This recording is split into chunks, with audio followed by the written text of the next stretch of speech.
Report कर रहे थे इस खबर में। बढ़ते हैं आगे। स्मार्ट मीटर पर सरकार और विपक्ष के बीच जुबानी जंग तेज हो गई। सदन का माहौल लगातार गर्मा रहा। नेता प्रतिपक्ष टीकाराम जूली ने सरकार को घेरा और उनसे खास बातचीत की। फिर हमारे संवाददाता सुशांत पारिक ने क्या कुछ कहा, उन्होंने सुना। नेता प्रतिपक्ष टीकाराम जूली हमारे साथ हैं। सदन में आज फिर हंगामा हुआ और एक गंभीर आरोप आज फिर लगाया है कि सदन में बोलने नहीं दिया जा रहा, मंत्री सवालों के जवाब नहीं दे रहे। देखिए, हमारा क्वेश्चन था कि जो गंगानगर हनुमानगढ़ में जो इंदिरा गांधी कैनाल जो आ रही है, उसमें पंजाब से दूषित पानी आता है, सब लोगों को पता है। उसमें कैंसर जैसी घातक बीमारी हो रही है, उसके लिए सरकार प्रयास भी कर रही है, हमारे समय में भी हुआ। हमने सिर्फ इतना पूछा था कि इन 1.25 वर्षों में क्या प्रयास हुआ और पंजाब के साथ हमारी क्या वार्ता हुई और इसके लिए हमने कोई एनजीटी में PIL दाखिल की है क्या, एक का भी जवाब नहीं आया। मंत्री कह रहा है हर घंटे जांच कर रहे हैं, नमूने जो है सही है तो फिर STP क्यों बना रहे हो? एक तरफ आप कह रहे हो 57 STP बन रही हैं।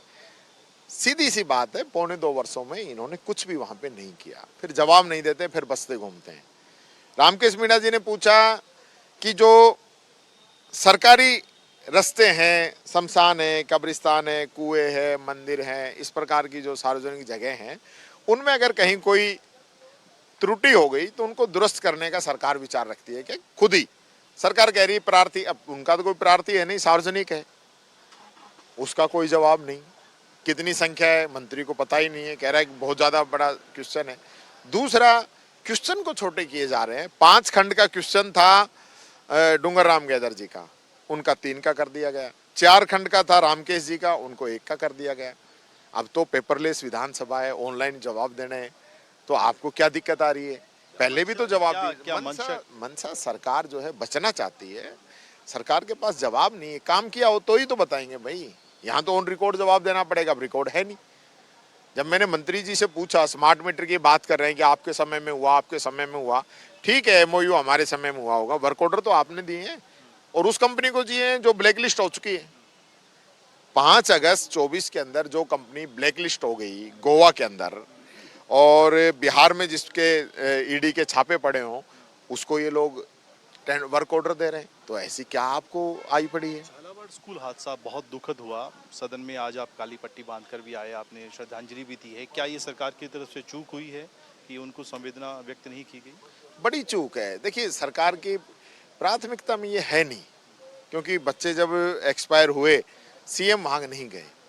7 बच्चे वहां हुए, 2 बच्चे अन्य जिलों में हुए, 1 बच्चा जोधपुर में CM के प्रोग्राम में आते हुए एक्सीडेंट हुआ, CM वहीं थे, CM वहां भी नहीं गए, शिक्षा मंत्री भी नहीं गए, कोई पैकेज उन बच्चों को, परिवारों को नहीं दिया, किसी प्रकार की कोई सहायता उनकी नहीं दी, किसी पे कोई कार्रवाई भी नहीं हुई। आज जिस प्रकार से सस्पेंड किए हैं, वो वहाँ सरपंच पति जो हैं वो भी भारतीय जनता पार्टी के मंडल अध्यक्ष हैं।